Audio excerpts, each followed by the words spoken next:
नमस्कार, the impact show में आप सभी का स्वागत है। मैं हूं रजत अवस्थी और आप देख रहे हैं इम्पैक्ट भारत टीवी। अब समय हो गया है आज दिन भर की बड़ी खबरों की बात करने का। बड़ी खबरों का विश्लेषण आपको हम बताएंगे। तो आज की जो पहली बड़ी खबर होने वाली है वो है यूपी में धर्मांतरण पर हाईकोर्ट की तल्ख टिप्पणी आई है। उसने कहा है कि गरीबों को गुमराह किया जा रहा है। ऐसा हो रहा है तो भारत की बहुसंख्यक आबादी अल्पसंख्यक हो जाएगी। ये बहुत ही गंभीर बात है जो वहाँ पर हाईकोर्ट ने उठाई है। अगली जो बड़ी खबर है वो पश्चिम बंगाल से है। वहां पर पश्चिम बंगाल में कपल से मारपीट का मामला सामने आया है। सड़क पर उन्हें पीटा गया है। इस पर हम आपको पूरी जानकारी देंगे। अगली बड़ी खबर हम बात करेंगे शिव की तस्वीर दिखाकर राहुल गांधी क्या क्या बोल गए। भाजपा हिंसा कराती है। उन्होंने यहाँ तक कहा कि हिंदू हिंसक है। तो इस पर आपको पूरी जानकारी हम देंगे, पूरा विश्लेषण इस खबर का करेंगे। अगली जो बड़ी खबर होगी वो ये कि 3 नए कानूनों में क्या बदलाव हुआ है वो हम आपको बताएंगे। और अगली लास्ट आखिरी जो बड़ी खबर होने वाली है वो है उत्तराखंड के 5 जिलों में बारिश का अलर्ट जारी हुआ है। तो उस पर हम आपको पूरी जानकारी देंगे। तो अब हम बात करते हैं आज की हमारी पहली बड़ी खबर के बारे में। तो पहली बड़ी खबर क्या है? यूपी में धर्मांतरण पर हाईकोर्ट की तल्ख टिप्पणी आई है। उसने कहा गरीबों को गुमराह किया जा रहा है। ऐसा हो रहा है तो भारत की बहुसंख्यक आबादी अल्पसंख्यक हो जाएगी। इलाहाबाद हाईकोर्ट ने धर्मांतरण पर तल्ख टिप्पणी की। कोर्ट ने कहा यूपी में भोले भाले गरीबों को गुमराह करके ईसाई बनाया जा रहा है। अगर ऐसे ही धर्मांतरण जारी रहा तो एक दिन भारत की बहुसंख्यक आबादी अल्पसंख्यक हो जाएगी। धर्मांतरण करने वाली धार्मिक सभाओं पर तत्काल रोक लगनी चाहिए। यह बहुत बड़ी बात है, कोर्ट ने बोली है। ऐसे आयोजन संविधान के खिलाफ हैं। यह कहते हुए जस्टिस रोहित रंजन अग्रवाल ने हिंदू व्यक्ति को ईसाई बनाने के आरोपी यूपी के हमीरपुर निवासी कैलाश की जमानत याचिका भी खारिज कर दी।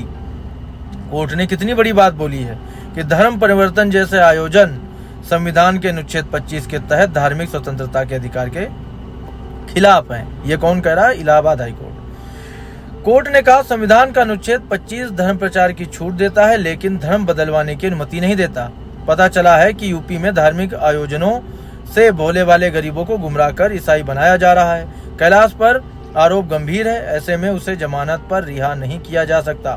हमीरपुर की रामकली प्रजापति ने FIR दर्ज कराई थी। उसने कहा था उसका भाई मानसिक रूप से बीमार था। कैलाश उसको 1 हफ्ते के लिए दिल्ली ले गया। कहा इलाज करवाकर गांव लाएंगे, लेकिन वह 1 हफ्ते में नहीं लौटा।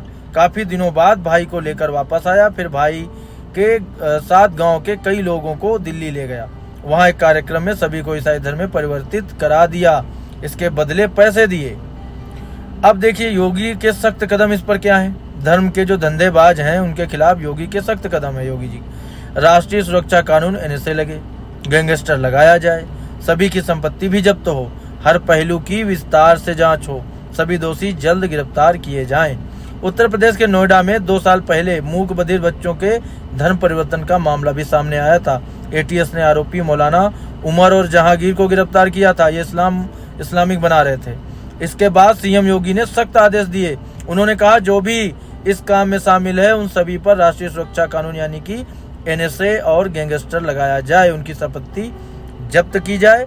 ये बड़ी पहल जो एक खासियत है यूपी में कि वहाँ के जो CM हैं वो किसी भी बात पर तुरंत एक्शन लेते हैं और ये गंभीर विषय है, इस पर एक्शन बड़ा होना चाहिए। अगली बड़ी खबर की बात करते हैं। पश्चिम बंगाल में कपल से मारपीट का मामला सामने आया। गवर्नर आज पीड़ितों से भी मिले। आरोपी ने बीच सड़क पर छड़ी से पीटा था। पश्चिम बंगाल के उत्तरी दिनाजपुर के चोपड़ा में महिला को सड़क पर पीटे जाने के मामले में गवर्नर आनंद बोस ने सोमवार यानी 1 जुलाई को मुख्यमंत्री ममता बनर्जी से रिपोर्ट मांगी। राजभवन के अधिकारी ने बताया कि बोस फिलहाल दिल्ली में है। वो मंगलवार को चोपड़ा पहुंचकर पीड़ित से मिलेंगे।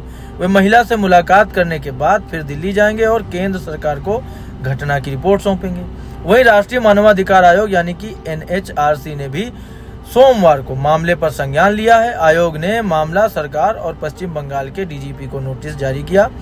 NHRC ने डायरेक्टर जनरल से तुरंत एक टीम का गठन कर उसे उत्तरी दिनाजपुर के चोपड़ा भेजने के लिए कहा है। NHRC ने कहा कि घटना का मुख्य अपराधी कथित रूप से पश्चिम बंगाल की सत्ताधारी पार्टी से जुड़ा है।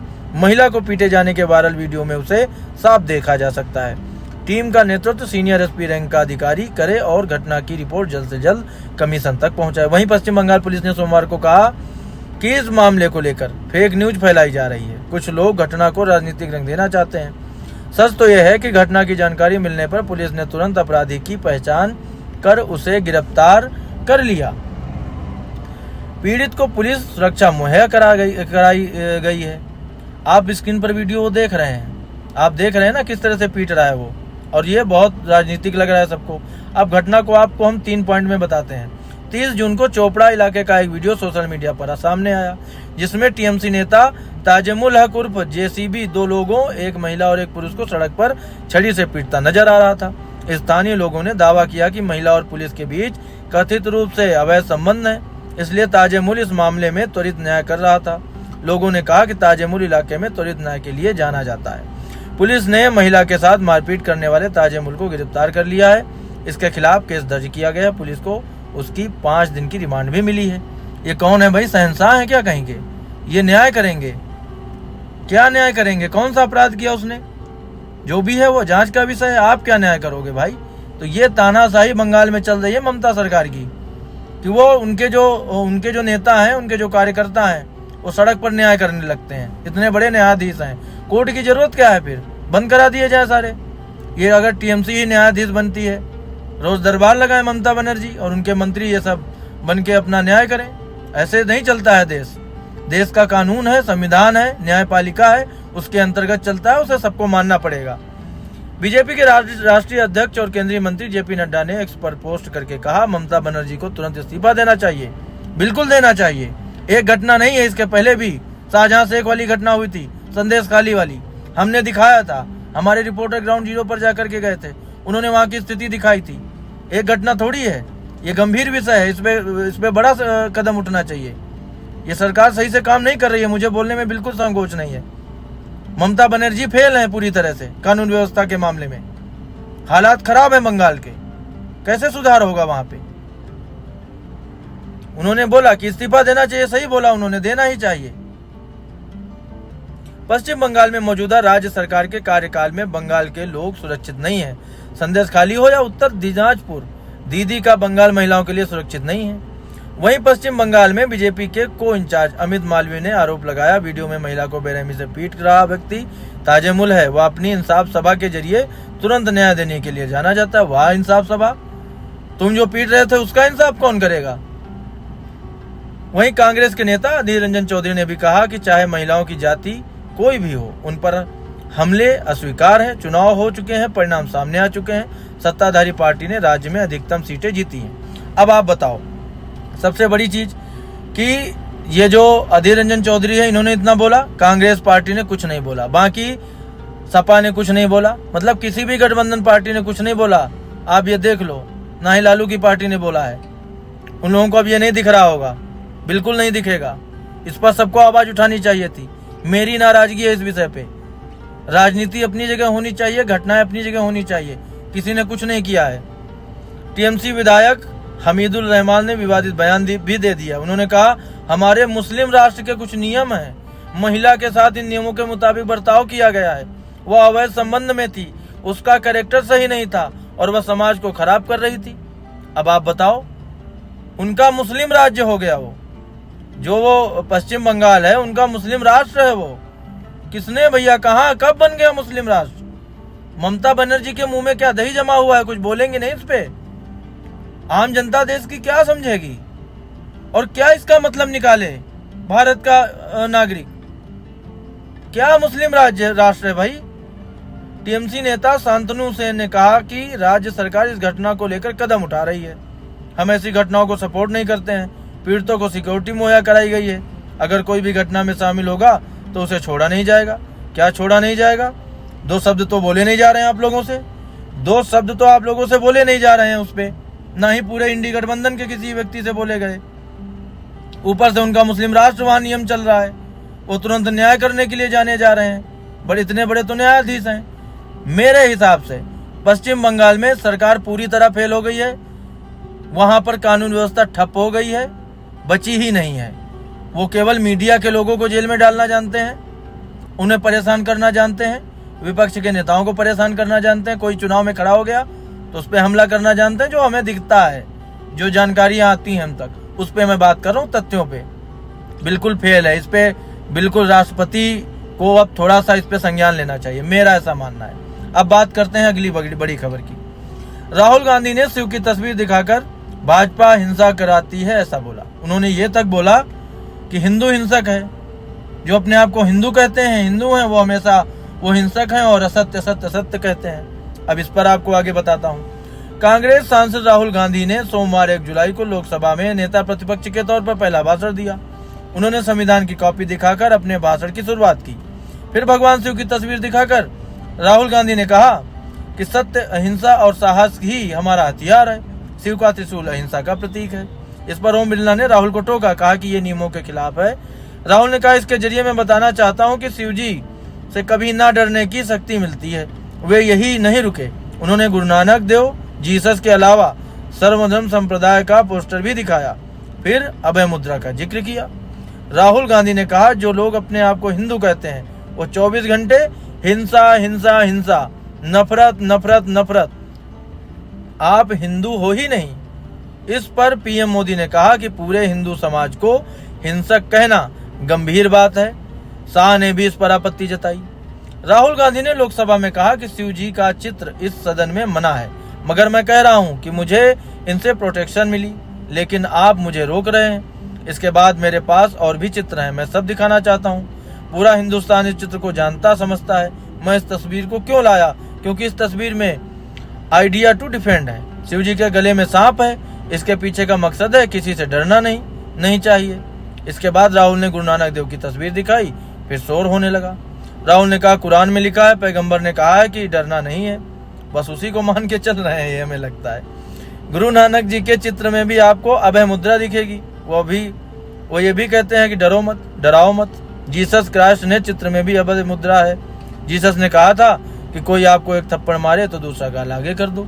जैसा कि हम लोगों ने समझा, पढ़ा है, जानकारी ली है, तो ऐसा महात्मा गांधी ने कहा था। लेकिन इनको जीसस क्राइस्ट ने आके बोला है, शायद राहुल गांधी को स्पेशल कहीं अलग बुलाया होगा किसी रूम में और बोला होगा कि बेटा तुमको कोई एक थप्पड़ मारे तो दूसरा आगे कर देना।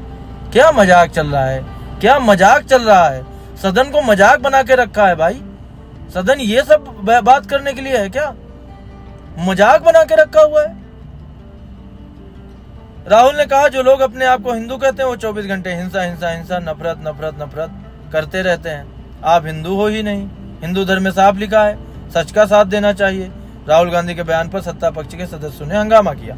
पीएम मोदी ने भी उठकर खड़े हो गए। उन्होंने गंभीर बात बताया इसको। उन्होंने कहा, पूरे हिंदू समाज को हिंसक कहना ये बहुत गंभीर विषय है।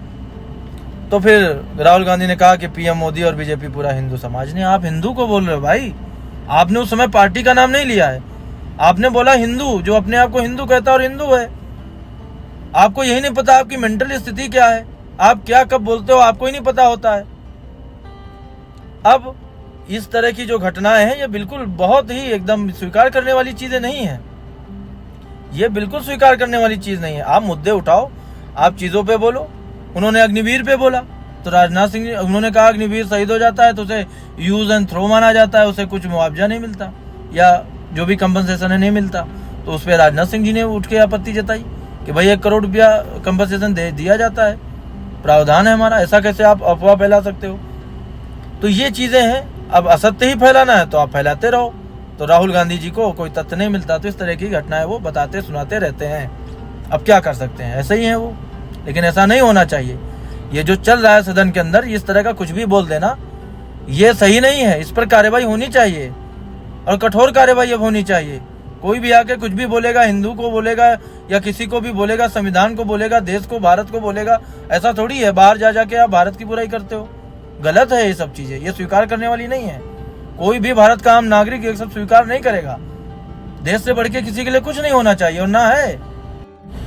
अब हम हमारी अगली बड़ी खबर की बात करते हैं। जो 3 नए आपराधिक कानून लागू हुए हैं उन पर बात करते हैं। तो उस पर अमित शाह ने कहा है कि अब दंड नहीं न्याय मिलेगा। 77 साल बाद न्याय व्यवस्था स्वदेशी हुई है। देश में अंग्रेजों के जमाने से चल रहे कानूनों की जगह 3 नए कानून भारतीय न्याय संहिता, भारतीय नागरिक सुरक्षा संहिता और भारतीय साक्ष्य अधिनियम 1 जुलाई से लागू हो गए हैं। इन्हें आईपीसी 1860, सीआरपीसी 1973 और एविडेंस एक्ट 1872 की जगह लाया गया है। कानूनों के लागू होने के बाद गृह मंत्री अमित शाह ने मीडिया को इन कानूनों की जानकारी दी। शाह ने कहा कि आजादी के 77 साल बाद क्रिमिनल जस्टिस सिस्टम अब पूरी तरह से स्वदेशी हो गया है। शाह बोले, अब दंड की जगह न्याय मिलेगा, मामलों में देरी की जगह स्पीडी ट्रायल होगा, साथ ही सबसे आधुनिक क्रिमिनल जस्टिस सिस्टम बनेगा। उन्होंने कहा, मैं किसी भी विपक्षी नेता से मिलने के लिए तैयार हूं जिसे नए आपराधिक कानूनों के बारे में चिंता है। गृह मंत्री के मुताबिक देश भर में 22.5 लाख से ज्यादा पुलिस कर्मियों को नए क्रिमिनल जस्टिस सिस्टम की ट्रेनिंग 12,000 से ज्यादा मास्टर ट्रेनर्स ने दी है। लोकसभा में 9.29 घंटे चर्चा हुई, उसमें 34 सदस्यों ने भाग लिया। राज्यसभा में 6 घंटे से ज्यादा चर्चा हुई, इसमें 40 सदस्यों ने भाग लिया। शाह ने कहा कि यह भी झूठा कहा जा रहा है कि विधेयक को सांसदों को बाहर भेजे जाने यानी निलंबित किए जाने के बाद लाया गया। विधेयक को पहले ही कार्य मंत्रणा समिति के पास भेजा जा चुका था। तो उन्होंने ये सब बातें बताई हैं और कानून जो भी है वो विस्तार से आपको हम पहले एक आपको खबर हम दिखा चुके हैं। अब आज हम अपनी आखिरी और बड़ी खबर की बात करते हैं। तो आखिरी जो बड़ी खबर है वो है उत्तराखंड के 5 जिलों में बारिश का भारी रेड अलर्ट जारी हो गया है। प्रदेश भर में बढ़ाई गई सतर्कता, नदियों से दूर रहने की सलाह दी गई है। भूस्खलन का भी खतरा बताया गया है। तो उत्तराखंड के 5 जिलों में मौसम विभाग ने 4 जुलाई तक बारिश का रेड अलर्ट जारी किया है, जबकि 7 जिलों में येलो अलर्ट जारी किया गया है। मौसम विभाग के पूर्वानुमान के अनुसार पिथौरागढ़, बागेश्वर, नैनीताल, चंपावत, अल्मोड़ा और उधम सिंह नगर में भारी बारिश होने का पूर्वानुमान है। देहरादून, हरिद्वार, पौड़ी, टिहरी, रुद्रप्रयाग, उत्तरकाशी और चमोली में तेज बारिश होने की आशंका है। मौसम विभाग ने हिदायत दी है कि पर्वतीय जिलों के अति संवेदनशील भूस्खलन वाले क्षेत्रों में लोग सतर्क रहें। इसके साथ ही नदी नालों के किनारे रहने वाले लोगों को भी अलर्ट रहने के निर्देश दिए गए हैं। प्रदेश भर में 132 भूस्खलन वाले क्षेत्र अति संवेदनशील हैं। दरअसल मानसून की दस्तक के बाद 28 जून से उत्तराखंड में लगातार भारी बारिश का सिलसिला अभी तक जारी है। लगातार हो रही बारिश से पर्वतीय क्षेत्रों में कई जगह भूस्खलन की वजह से रास्ते बंद होने की भी खबर है। इसके अलावा कई स्थानों पर पत्थर गिरने से लोगों को दिक्कत भी हुई है। सोमवार सुबह नीति घाटी के सुराई थोटा से 2 किलोमीटर आगे ग्वाड़ गांव के पास चट्टान से पत्थर गिरने से 2 दर्जन से अधिक बकरियों की मौत हो गई है और कई बकरियां भी घायल हुई हैं। राजधानी के कई हिस्सों में भी जल भराव की स्थिति बन गई है, जिसे देखते हुए आपदा प्रबंधन विभाग की पूरी टीम सतर्क है और सभी जिलों के डीएम को निर्देश जारी करके अलर्ट रहने के निर्देश भी दिए गए हैं। प्रदेश भर में 132 भूस्खलन के हॉटस्पॉट चिन्हित किए गए हैं जो बहुत अधिक संवेदनशील हैं। तो आज की ये बड़ी खबरें जो हमने आपको बताई ये बहुत महत्वपूर्ण है और अब हमारी मुलाकात आपसे होगी कल दिन भर की बड़ी खबरों के साथ। तब तक देखते रहिए इम्पैक्ट भारत टीवी।